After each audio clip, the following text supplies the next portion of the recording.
agakingirizo nge ntabwo nagakoresha sida bahinduye nk'indi ndwara nk'izindi ngo reka ntagakica. Iyo baza kunganiriza ku bijyanye n'ukwezi k'umugore ntabwo ntari kubasha gutwanira rwose. Umuntu wese afite uburenganzira bwo kubona amakuru ku buzima bw'imyororokere. Hitamo ni ikiganiro kigufasha kugira amahitamo meza ku buzima bw'imyororokere. Hitamo isoko y'amakuru yizewe ku buzima bw'imyororokere. Ikiganiro Hitamo mukigezwaho ku bufatanye n'umuryango nyarwanda utari uwa leta Raison des Femmes ndetse n'umuryango w'abanyakanada Lami.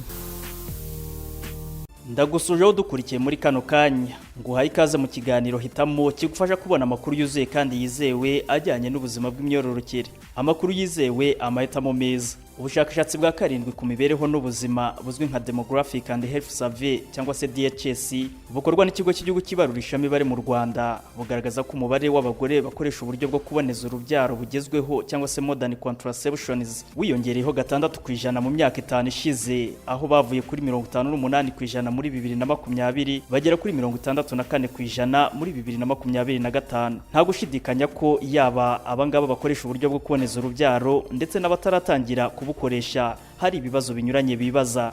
Ese nubuhe buryo bwiza nakoresha? Kuki se hari abakoresha uburyo runaka bagakomeza kubona imihango abandi bakayibura? Bamwe se kuki bahagarika uburyo bwo kuboneza urubyaro bigahita byihuta gusama mu gihe abandi nyamara bimara igihe kirekire? Mu gihe se hari impinduka zibayeho ku mubiri kandi ntashobora kwihanganira, nakora iki? Ese iyo umuntu asamiye mu buryo bwo kuboneza urubyaro bigenda bite? Ashobora kuza ahisemo ngo akoreshe urushinge cyangwa ibinini, tugasanga dukurikije ibipimo dufashe ubwo buryo atabufata, tukamufasha guhitamo ubundi kuko uburyo ni bwinshi. Uwo ni Batamugira Leonidas, umuyobozi w'ikigo nderabuzima cya Kinyinya cyo mu murenge wa Kinyinya mu karere ka Gasabo. Niwe tugiye kubana muri iki kiganiro. Njye wakiguteguriye nkaba ngiye no kukikugezaho, nitwe no Sahabo Umugisha Mr Buzima. Nguhaye ikaze. Ikiganiro Hitamo ni buri wa kane saa 11:45 za nimugoroba kuri Radio DC.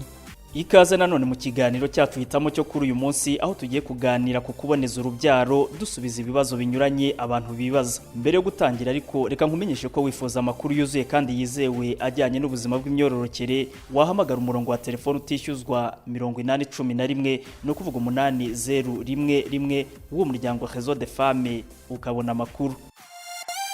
Ubuzima bw'imyororokere, amakuru yizewe, amahitamo nyayo. Twakiriye Batamugira Leonidas, umuyobozi w'ikigo nderabuzima cya Kinyinya cyo mu murenge wa Kinyinya mu karere ka Gasabo.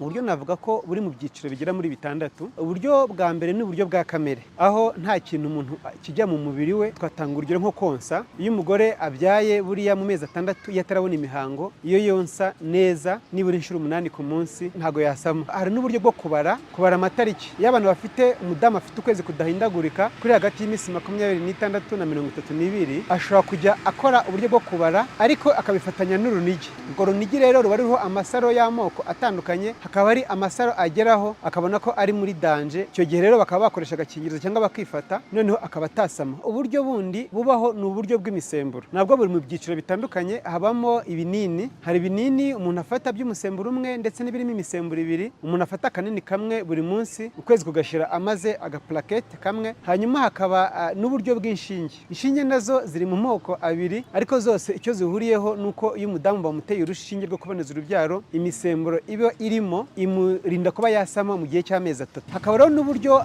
bw'agapira bashyira mu kaboko. Agapira kamara imyaka 3 ndetse tugera n'akandi kamara 5. Rero ubundi buryo navuga budakoresha imisemburo ni uburyo bw'agapira bashyira muri nyababyeyi. Dufite akamara imyaka 5 n'akandi kamara imyaka 10 cyangwa 12 kugera aho ngaho. Hanyuma rero ubundi buryo dukoresha ni agakingirizo, abakabagabo n'akabagore. Tubwita ko ari uburyo bwa barriere kuko nyine agakingirizo gatuma intangangabo idahura n'intangangore. Hakaba rero n'uburyo bwa burundu, haba ku bagabo no ku bagore, ni uburyo bafunga imiyoborantanga. Noneho rero umuntu nyine bafunze imiyoborantanga urumva ntago ashobora kubyara. Ubwo buryo ntago nyuma bashaka kuzisubiraho ngo avuge ngo agiye kongera byari, biba birangiye. Uburyo bwa nyuma ni uburyo navuga bwo mu gihe cy'amage, babyita morning after pills cyangwa se emergency contraception. Ni uburyo umuntu akoresha iyo yakoze imibonano mpuzabitsina idakingiye akaba akeka ko yasama, kandi akaba nta buryo bundi yakoreshaga bwo kuboneza urubyaro. rero icyo gihe hari utunini afata tukamurinda iyo amasaha 72 atarashira, tukamurinda kuba yasama. Hari bumwe mu buryo abagore bavuga ko bakoresha bagakomeza kujya mu mihango, noneho ubundi babukoresha ntibajye mu mihango, bikabatera urujo nyine, bakibaza batese biba byagenze gute, ese wa wundi uri kujya mu mihango nibyo byiza, wa wundi utari kuyijyamo nibyo byiza.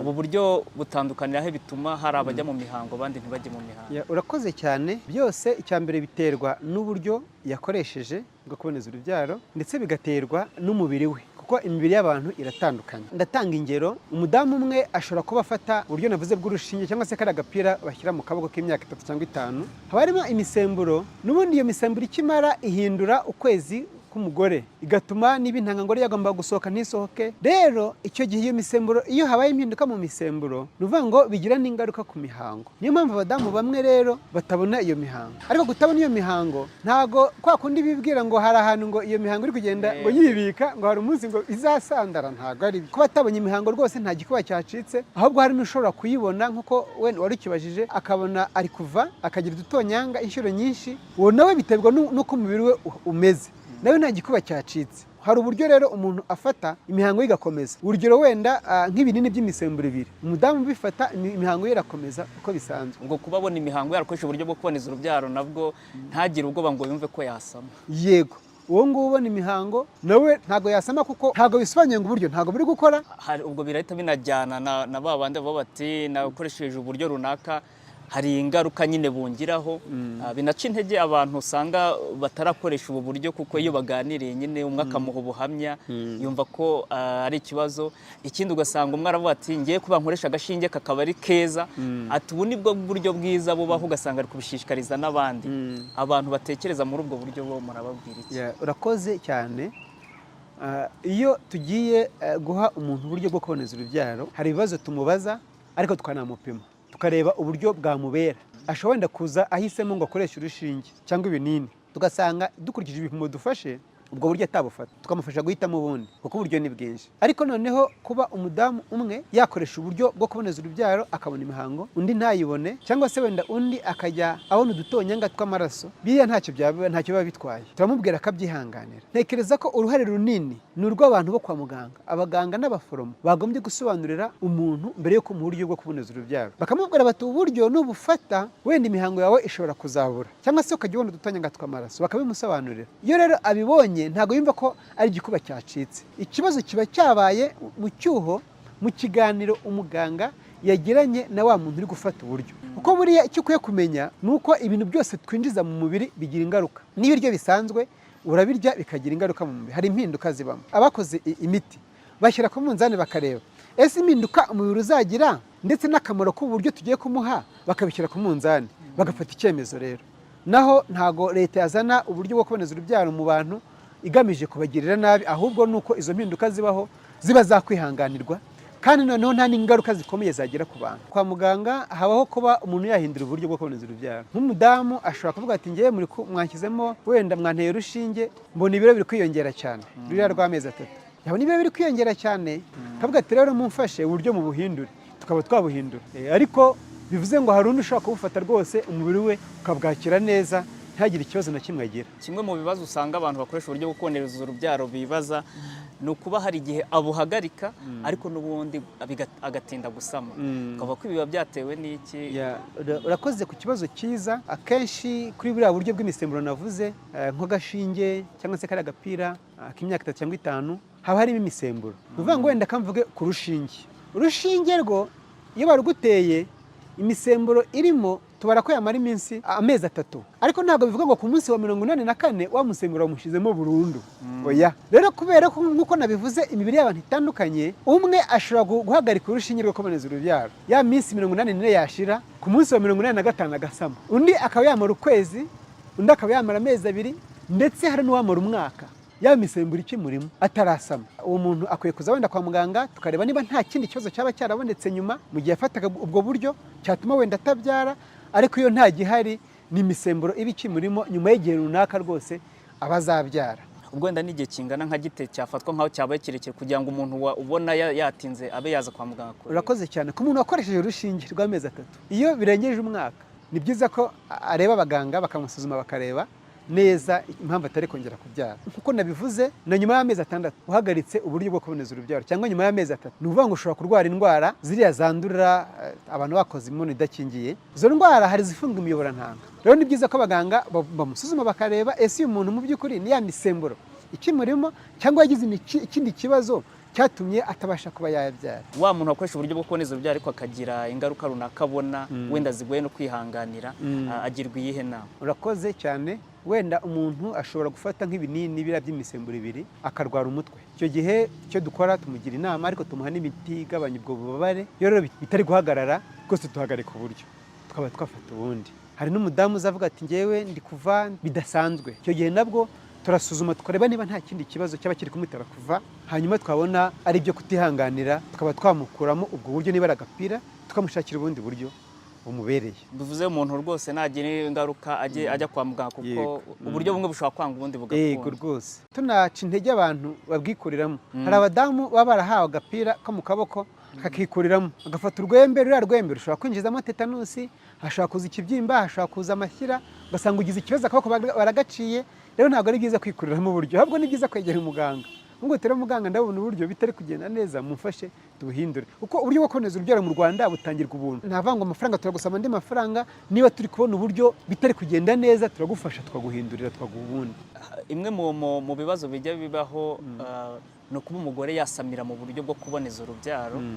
Iyo umugore asamiye mu buryo bwo kuboneza urubyaro bwaro bw'igihe kirekire bigenda bite? Urakoze cyane. Uburyo bwose bene icyo naheraho ntago bukora 100%. Rero muri babadamu 100 nkuko nabivuze, umwe wafashe uburyo ashobora gusama. N'urugero, iyo rero afite agapira k'imyaka niba ari 5 tugakuramo, hanyuma rero undi wafashe ko muri nyababyeyi nawe abaganga b'inzobere bashaka kuba bagakuramo cyangwa se bakakareka iyo babona nta ngaruka zizabaho. Ariko akenshi iyo umudamu yasamiye ku buryo turabuhagarika.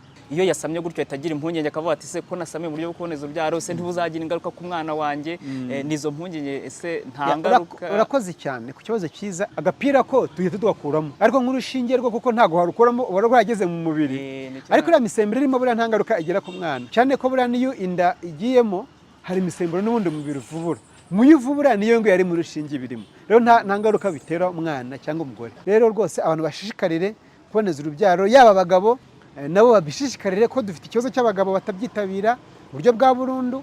Niba barabyaye abana 4, 5, ese 3 bakabumva nta bandi bashaka kuzabyara, kuki umugabo atafatiye amati ngiye kuboneza urubyaro bamfunge?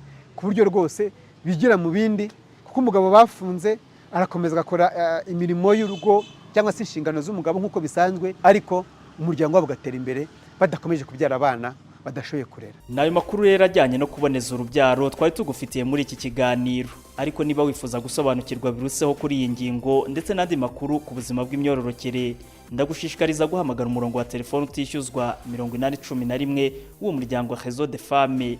Hari abakozi biteguye kukwakirana yombi. Ubuzima bw'imyororokere, amakuru yizewe, amahitamo nyayo.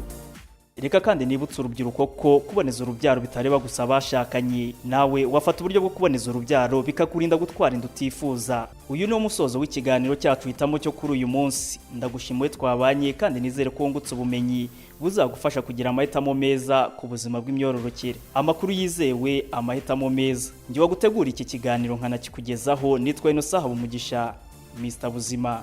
Mugire ubuzima buzima. Agakingirizo nge ntabwo nagakoresha. Sida bahinduye nk'indi ndwara nk'izindi. Ngo reka ntago kica. Iyo baza kunganiriza ku bijyanye no kwezi k'umugore ntabwo ntari kubasha gutwanira rwose. Umuntu wese afite uburenganzira bwo kubona amakuru ku buzima bw'imyororokere. Hitamo ni ikiganiro kigufasha kugira amahitamo meza ku buzima bw'imyororokere. Hitamo isoko y'amakuru yizewe ku buzima bw'imyororokere. Ikiganiro Hitamo mukigezwaho ku bufatanye n'umuryango nyarwanda utari uwa leta Réseau des Femmes ndetse n'umuryango w'abanyakanada Lami.